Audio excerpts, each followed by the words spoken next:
பூர்ண மதுவிலக்கு வேணும்னு சொல்லி இந்த விசிக மாநாட்டில் தீர்மானம் நிறைவேற்றிருக்காங்க.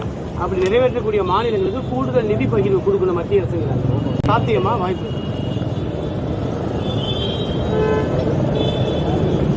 இல்லை. மதுவை சுத்தமா ஒழிக்கிற மாநிலங்களுக்கு கூடுதல் நிதி பகிர்வு கொடுக்கணுங்கிறது சரியான கோரிக்கை தான். அதை முதல்ல அந்தந்த மாநிலங்களுக்கு உரிய நிதி பகிர்வு. இப்ப மத்திய அரசு அப்படிங்கிறது எங்களை பொறுத்த வரைக்கும் அப்படி ஒன்றும் இல்லை. ஒரு கட்சி இந்தியாவுக்குன்னு ஒரு கட்சியும் தேவையில்லை, ஒன்றும் தேவையில்லை. நீங்க ஒரு பொதுவான ஒரு கேள்வி எப்படி வச்சு பாருங்களேன். மத்திய அரசுக்கென்று வருவாய் பெருக்கத்துக்கு ஏதாவது மத்திய அரசுக்குன்னு நிதி ஏதாவது இருக்கா? சொல்லுங்க, யாராவது சொல்லுங்க. மாநிலங்களின் நிதி தான் மத்திய அரசின் நிதி, இந்திய ஒன்றியத்தின் நிதி. அந்த அரசு அந்தந்த மாநிலங்கள் கொடுக்கிற நிதி வருவாய் பெருக்கத்துக்கு ஏற்ப அவரவர் தேவைக்கு பிரிச்சு கொடுக்கணும். இந்தியாவினுடைய நிதி வருவாயை பெருக்குவதில் 2வது இடத்தில் இருக்கிறது தமிழ்நாடு. ஆனா நான் எல்லாத்தையும் உனக்கு கொடுத்துட்டு பேரிடர் காலங்களில் கூட இப்ப பாருங்க, ஆசிரியர்களுக்கு நிதி கொடுக்காம சம்பளம் கொடுக்க முடியலன்னு ஒரு நிலைமை வந்துச்சு. அப்படின்னா நான் நிதி புதிய கல்விக் கொள்கை ஏற்றுக்க, இதுக்கெல்லாம் கையெழுத்து போடு, இந்த பிரதமர் சிரிபிஎம் இந்த கல்வி திட்டத்துக்கு கையெழுத்து போடுல நெருக்கடி கொடுக்கும். அதை ஏற்க முடியாது. ஆனால் இந்தியா முழுமைக்கும் மதுவை ஒழிச்சாதான், எல்லா மாநிலத்திலையும் ஒழிச்சாதான் நாம ஒழிக்க முடியுங்கிற கோட்பாடு. இப்ப குறிப்பா சட்டத்துறை அமைச்சர் ஐயா ரகுபதி சொல்றதையோ, இந்தியா முழுமைக்கு ஒன்னு சொல்றதையோ அதை நாங்க ஏற்கல. இப்ப நீங்க உங்களுக்கு குறிப்பா ஒன்னு சொல்றேன், இந்தியை எந்த மாநிலமும் எதிர்க்கல, ஆனா நாங்க எதிர்த்தோம். ஏன்னா இந்திய நிலப்பரப்பில் வாழ்கிறதுலே மூத்த குடி நாங்க தான். இந்த துணைக்கண்ட முழுமைக்கும் பரவி வாழ்ந்த தொல்குடி சமூகமும் நாங்க தான். பல்வேறு படையெடுப்புகள், இனக்கலப்புகள், பல்வேறு பேர் வந்து குடியேறினாலும் இன்னும் தூய தமிழ் ரத்தம் ஓடிக்கொண்டிருக்கிற கலப்பினம் இல்லாத ஒரு பியூர் ரேஸ், ஒரு தூய இனம் இங்கதான் இருக்குது. அவ்வளவு பிரச்சனைக்கு இடையிலேயே இந்த காலத்து பிள்ளைகள் பேண்ட் ஷர்ட், டி ஷர்ட் இதெல்லாம் இந்த மாதிரி உடையை உடுத்தி கூட சென்னை கடற்கரையில் நாங்கள் தமிழண்டான்னு சொன்னதை நீங்க பார்க்க முடியும். அந்த அடிப்படையில் இந்திய திணிக்கும் போது இந்தியாவில் ஒரே ஒரு மாநிலம் தான் எதிர்த்தது. என்னரும் தாய்மொழியை நீ இறந்து விடுமோ என்றதுல எதிர்த்து நின்று போரிட்டது. அதே மாதிரி ஜிஎஸ்டியை யாரும் பெருசா எதுக்கல, தமிழ்நாடு தான் எதிர்த்தது. நீட்டு தேர்வு யாரும் எதுக்கல, தமிழ்நாடு தான் எதுக்குது. அது மாதிரி மதுவை முதல்ல நாம மூடணும். இப்ப குஜராத்தில் மூடி இருக்காங்க, அவங்க மற்ற மாநிலம்லாம் மூணாதான் நாங்க மூடணும்னு சொல்லி திறந்தது யாரு? தமிழ்நாடு அரசு. இந்தியா மூடணும் அப்படின்னா அப்ப மாநில உரிமை ஏன் பேசுறீங்க? எல்லாம் மாநில உரிமை பேச வேண்டியது. ஒரு காவல்துறைனா சிபிஐ கேட்கிறோங்கிறது, சாதிவாரி கணக்கெடுப்புனா இது மத்திய அரசு எடுக்கணுங்கிறது. ஆனா சாதிவாரி இடஒதுக்கீடு கொடுத்தது யாரு? அருந்ததிற்கு 3 விழுக்காடு கொடுத்தது யாரு? நீங்க. இஸ்லாமிய பெருமக்களுக்கு 3.5 விழுக்காடு கொடுத்தது யாரு? நீங்க. சாதிவாரி இடஒதுக்கீடு கொடுக்க முடியும், சாதிவாரி கணக்கெடுப்பு எடுக்க முடியும், அந்த உரிமை உங்களுக்கு இல்லையா? அது இல்லையா? இது எப்படி? எது ஒன்றையுமே மத்திய அரசுக்கு சாட்டி விட்டுறது. அவர் தான் எடுக்கணும், சாதிவாரி கணக்கெடுப்பு அவர் தான் எடுக்கணும்.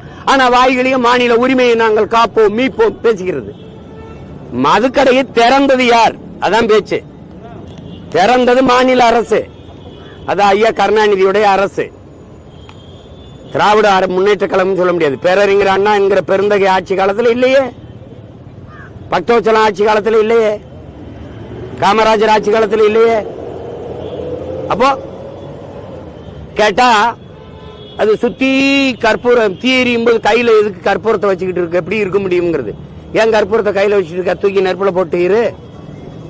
இதெல்லாம் என்ன பேச்சு? புதுச்சேரியில இருக்குது மது அப்படின்னா போய் எல்லாரும் மொத்த பேர் அப்படியே போய் குடிச்சிட்டு வர போறானா? விழுக்காடு எத்தனை பேர் இருக்கும்? 2 விழுக்காடு 1 விழுக்காடு குடிப்பானா? அத காரணம் காட்டுறது. கள்ளச்சாராயம் வந்துருங்கிறது. அதை சொல்றதுக்கு இவ்வளவு பெரிய அதிகாரம், இவ்வளவு ஒரு காவல்துறை கட்டமைப்பு அது தேவைப்படுதா? கள்ளச்சாராயம் வந்துரும்னு சொல்றதுக்கு ஒரு அதிகாரமா? எப்படி? சீமானு கோட்டு போட்டா பிஜேபி வந்துரும் சொல்றதுக்கு ஒரு திராவிட கோட்பாடா? ஒரு கட்சியா? வர விடமாட்டோம்னு சொல்றதுக்கு தான் கட்சி அதிகாரங்கள் தேவைப்படுது, தலைமைகள் தேவைப்படுது. வந்துரும், அவருக்கு போட்டா வந்துரும், இவருக்கு போட்டா வந்துரும். இது என்னது? இது மதுக்கடையை திறந்தது யார்? நீங்க. இப்ப மூடுறதுக்கு என்ன பிரச்சனை? அதுல அண்ணன் அந்த விசிக மாநாட்டில் வந்த கோரிக்கையே இருக்கிறேன். மதுவை மூடிட்டா அதுல ஏற்படுற பொருளாதார இழப்புக்கு ஏற்ப ஒரு நிதியை கூடுதலாக கொடுக்க வேண்டியது. சரி, அந்த கோரிக்கை சரி. குஜராத் 55,000 கோடிக்கு பால் விற்கும் போது நீ 50,000 கோடிக்கு சாராயம் வச்சு சாடிச்சிட்டு இருக்க. ஏன் பாலுக்கு நீ ஏன் வரல? அவனோட குஜராத்தோட அமுல் இங்க விற்குதா இல்லையா? ஏன் கேள்வி கேட்ட தம்பிங்க சரி, இப்போ தமிழ் குஜராத்தோடைய அமுல் இங்க விக்குதா இல்லையா? உன்னோட ஆவின் வெளியில போகுதா? ஆ? சித்தூர் மாவட்டத்துல கொண்டு வராங்க. இங்க வருது. உனக்கு பால் எங்க இருந்து வருது? ஆந்திரா. தமிழ்நாட்டில் ஒரு லிட்டர் பால் எவ்வளவு விற்கணுங்கிறது முடிவு, என்ன விலைக்கு விற்கணுங்கிற முடிவை யார் எடுக்கிறா? ஆந்திர முதலாளி. அப்புறம் சும்மா வெட்டி பேச்சு, வெறும் வார்த்தையா வந்து மாநில உரிமை, நாங்க மாநில தன்னாட்சி, இதெல்லாம் வெட்டி பேச்சு. இதுல இப்ப நீட்டு தேர்வை எந்த மாநிலமும் எதிர்க்கல, எழுதுன்னு எல்லாரும் சொல்றாங்க. நீங்க ஏன் எதிர்க்கிறீங்க? சும்மா ஒப்புக்கு எதிர்க்கிறீங்களா? இந்தியா முழுமைக்கு நீட்டை நீக்கினாதான் நாங்க நீக்கோம்னு நீங்க சொல்லி ஓட்டு கேட்கலையே. நமக்கு நாமே திட்டத்துல நடைபயணத்தில் இருக்கும் போது, தம்பி கேடு, நமக்கு நாமே திட்டத்தில் நடைபயணத்தில் இருக்கும்போது ஐயா ஸ்டாலின் பேசுனது, அடுத்த காந்தி ஜெயந்திக்கு இல்ல, அடுத்த காந்தி ஜெயந்திக்கு மதுக்கடைகள் இருக்காது, மூடுவோம், டாஸ்மார்க்க மூடுவோம்னு சொன்னது இருக்கா இல்லையா? பேசியிருக்காரா இல்லையா? இப்ப எத்தனை காந்தி ஜெயந்தி போயிடுச்சு? நேத்து கூட போயிருக்கு.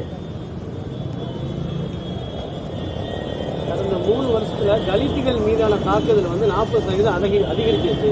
குறிப்பா பெண்கள் சம்பந்தப்பட்ட தலித்துன்னு சொல்லாத. தலித்துங்கிற சொல்ல முதல்ல, தலித்துங்கிறதே நான் அவமானமா கருதுறேன். தலித்துன்னு அந்த வார்த்தையை பயன்படுத்தாது. நீ என்னைய பார்த்து தலித்துங்கிற? அது எங்க தாத்தா பிரிஞ்சு தன்மான இழப்பு. அது காந்தி அரிஜன்ங்கிறது காந்தியின் புரட்டா. அது சொல்லாது. என்னை ஆதி தமிழன்னு சொல்லு. அவர் பேசுவாருங்க, அவர் பேசுவார். அவர் தலித்துன்னு சொல்லுவார். தலித்து எந்த மொழி சொல்? அவர் பேசுவாரு. இந்தியாவிலே தமிழகத்துல தான் அதிகரிக்குதுங்க. அதை ஏற்கிறேன், அதை நான் ஏற்கிறேன்.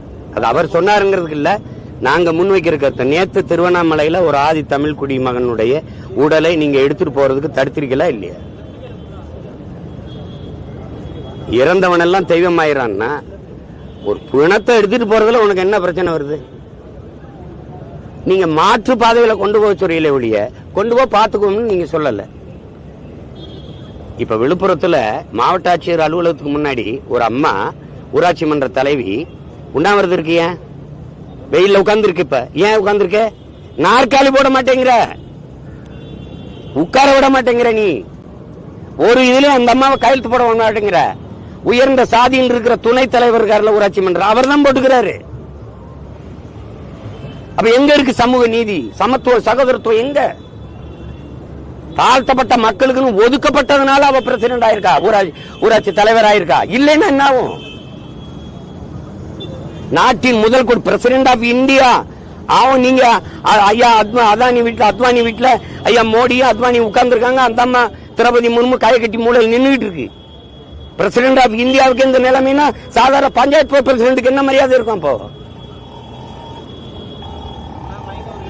எங்க இருக்கு? எங்க இருக்கு உரிமை? எங்க இருக்கு ஜனநாயகம்? எங்க இருக்கு இந்த சமூக நீதி?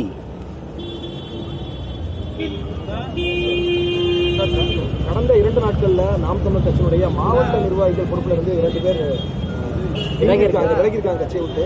தொடர்ந்து தலைமை மீது அதிருப்தியான குற்றச்சாட்டுகளை முன்வைக்கிறாங்க. அது இருக்கிறதா தம்பி. போகும்போது இருப்பாங்க, இவ்வளவு நாள் இப்ப திடீர்னு அதிருப்தி வரும். திருப்தி இருக்கிற இடத்துக்கு போய் சேர்ந்துக்கிற வேண்டியதான். அதெல்லாம் இருக்கிறதான், போறதுதான். அது ஒரு பெரிய சிக்கல் இல்ல. இது நாட்டுக்கு மக்களுக்கு ஒன்றும் பிரச்சனை இல்லை. இல்ல அது இல்ல, அந்த மாதிரி பிரச்சனை இருந்தா பேசு. அது பேசிட்டு போறோம். பொது வழியில பேசுனா, என்னை பத்தி பேசுனா நீங்க போடுறீங்க, அதனால பேசுறாங்க. தனிப்பட்டு உங்க மீதான குற்றச்சாட்டு வைக்கிறாங்க. கட்சியை நான் தானே நடத்தி போறேன், என் மீது தானே குற்றச்சாட்டு வைக்க முடியும். கட்சியாக எடுக்கும்போது நாங்க தாலியை வச்சுலாம் கட்சியை நடத்துறோம் அப்படின்ற குற்றச்சாட்டை தாலியை வச்சு நடத்தினவரை ஒருத்தரை கொண்டாங்க. இல்ல கொண்டாங்க, அவரை கொண்டாங்க. தாலியை வச்சு நடத்தினவரை கொண்டாங்க. அந்த குற்றச்சாட்டை சொன்னவர் யாரு? 5 கோடி கட்சி பேர சொல்லி காசை வசூலிச்சுட்டாரு. அது சொல்லணுமா? நான் சொல்லணுமா? சொல்லு. என் முகத்துக்காக எல்லாரும் வழக்கு கொடுக்காம பேசாம இருந்தான். அதை போய் பேசிக்கணுமா? எனக்கு தகுதியா இருக்குமா இல்ல தரமா இருக்குமா? சொல்லு. இதெல்லாம் சின்ன சின்னதா இருக்கும். கட்சிக்குள்ள ஒரு வளர்ற கட்சியில சில குறைகள் இருக்கும்போது சிலர் நகர்த்துறதா அப்படி இருக்கிறது தான். அதெல்லாம் அது போய் அது ஒரு பிரச்சனையா பேசிட்டு இவ்வளவு நேரம் மக்கள் பிரச்சனையை பேசுனீங்க. அது சரி, அது என் கட்சி பிரச்சனை, அது ஏன் பிரச்சனை, அதை நான் எதிர்கொண்டுக்குருவேன். அது நாட்டுக்கும் மக்களுக்கும் பிரச்சனை இல்லை. வேற அமைச்சரவை மாறி 2 புதுமுகங்களுக்கு வாய்ப்பு கொடுத்திருக்காங்க. மாற்றம் பாக்குறீங்க. 40 மாதங்கள்ல 3 முறை அமைச்சரவை மாறி. அந்த மாறுதலை நான் பெருசா ஏற்கல, ரசிக்கல. ஆனா ஒண்ணு உங்க எல்லாருக்கும் ஒண்ணு சொல்லணும்.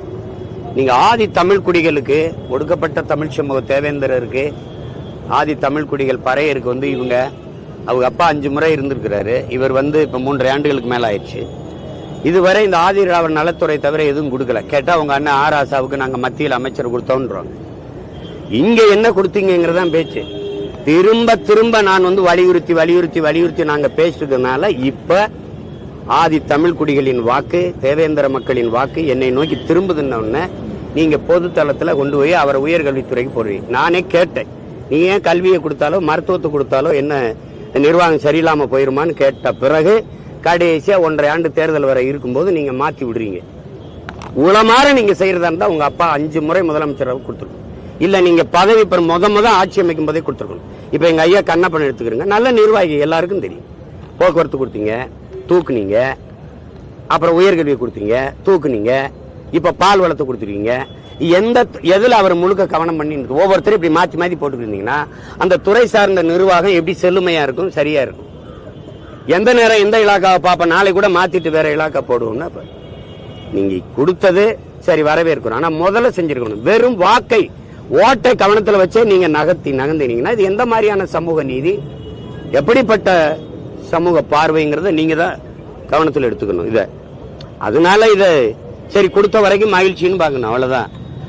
கொடுத்த வரைக்கும் மகிழ்ச்சின்னு பாக்கணும். நீங்க 26 பொது தொகுதியில தேர்தல்ல பொது தொகுதியில எத்தனை தேவேந்திரருக்கு, எத்தனை ஆதி தமிழ் குடிகள் பறையருக்கு கொடுக்குறீங்கன்னு நான் பாக்குறேன். ஏன்னா நான் தொடர்ச்சியா கொடுக்கறோம், இந்த வாட்டியும் கொடுக்க போறோம், பாராளுமன்றத்திலையும் கொடுத்தோம், 26 சட்டசபையிலையும் நான் கொடுப்பேன். நீங்க அப்படி கொடுக்குறீங்களா? எங்க முடிதிருத்துற இந்த மருத்துவர் குலத்துக்கு, பானை செய்யற குயவர் வேளாளர் குலத்துக்கு, இந்த துணி வெளுக்கிற வண்ணாறு சமூகத்துக்கு, ஆதி தமிழ் குடி குறவர் குடிக்கு எத்தனை இடம் கொடுக்குறீங்கன்னு பார்ப்போம். சும்மா வாய்களையே சமூக நீதி இன்னும் பேசிட்டு கூடாது. சனாதனத்தை எதிர்க்கிறேன், சனாதனமே உங்க வீட்டுல இருக்கு. இவர் எங்க போய் நாட்டில் எதிர்ப்பீங்க? அப்பா இருப்பாரு கருணாநிதி அவர்களுடைய மகன்கிற தாண்டி ஸ்டாலினுக்கு என்ன தகுதி வந்து எதுக்கு துணை முதல்வராக நீங்க? இப்ப உதயநிதிக்கு ஸ்டாலின் ஐயாவுடைய மகன் கருணாநிதியுடைய பேரன், அதை தாண்டி தகுதி என்ன இருக்குது? எதுக்கு துணை முதல்வராகிறீங்க? இதான் உலகத்துல கொடிய சனாதனம். வீட்டுக்குள்ள கொடிய சனாதனத்தை வச்சுக்கிட்டு நாட்டுல சனாதனத்தை எதிர்க்கிறார். என்னது சனாதனம்னா என்ன? முதல்ல சொல்லி. இதுதான் சனாதனம். பிறப்பினாலேயே கருணாநிதிக்கு பேரனா பிறந்தது, ஸ்டாலினுக்கு மகனா பிறந்ததுனாலேயே துணை முதல்வராக தகுதி வந்திருக்கு பாரு. இதான்டா சனாதனம். இதான் சனாதனம். வேற என்ன சனாதனம் எங்க இருக்கு? என்ன தகுதி இருக்கு? செங்கல் காட்டிட்டாருங்கிறான். செங்கல் வச்சது யாரு? எய்ம்ஸ் மருத்துவமனைக்கு வச்சது யாரு? காங்கிரஸ், திமுக, பாமக எல்லாம் கூட்டணியில் இருக்கும்போது அந்த மந்திரி சபையில இருந்த மருத்துவத்துறை அமைச்சர் அந்த எங்க ஐயா அன்புமணி வச்சது அந்த கல்லு. எய்ம்ஸ் மருத்துவமனைக்கு அடிக்கல் நாட்டின பெருமகன் அவர் தான். கூட இருந்தது காங்கிரஸ், நீங்களும். இத்தனை ஆண்டுகள் ஆயிடுச்சு, கட்டளை. இப்ப 39 உறுப்பினர் போன முறை கொண்டு போனீங்க, இந்த முறை 40. என்ன பண்ணிட்டு இருந்தீங்க? பேசி கட்ட சொல்லாம என்ன பண்ணிட்டு இருந்தீங்க? அடிக்கல் நாட்டின பிறகு அதுக்கு பிறகு எத்தனை முறை உங்க ஆட்சி இருந்தது? எத்தனை நாள் இருந்தது? 9 ஆண்டுகள் இருந்தது. காங்கிரஸ் 10 ஆண்டுகள் ஆண்டுச்சு மன்மோகன் சிங் தலைமையில். கட்டாம என்ன பண்ணீங்க? அந்த ஒத்த செங்கல் இருந்துச்சு, அதையும் எடுத்துட்டு போய் திருடிட்டு போயிட்டீங்க. கேட்டா ஒத்த செங்கல் புரட்சிங்கிறீங்க. என்ன ஒற்றை வைக்கல் புரட்சி? மாசானு புக்காக்கள் பண்ண புரட்சி அது? செங்கல் திருட்டு போயிடுவீங்க நீங்க. ஒத்த செங்கலையும் திருடிட்டு போயிட்டு இதுல பெரிய ஒற்றை செங்கல் புரட்சி வெளியில சொல்லாதீங்க. கேவலமா இருக்குது. கேட்டா சனாதனத்தை எழுத்துட்டாரு அப்படின்னு. எழுத்து சனாதனத்தை வீட்டுக்குள்ள வச்சுக்கிட்டு கல்லாப்பட்டியில் வச்சு பூட்டி வச்சுக்கிட்டு நாட்டுல ஒழிக்கிறேன் பேசிட்டு அலையாதீங்க. சனாதனத்தை பார்க்கிற ஆட்சியில தான் விழுப்புரத்துல ஒரு அம்மா உட்கார்ந்து மாவட்ட ஆட்சியர் அலுவலகத்துக்கு முன்னாடி பதாக ஏந்து உட்கார்ந்து இருக்கா. போய் என்னன்னு கேளுங்க. ஒழிங்க முதல்ல.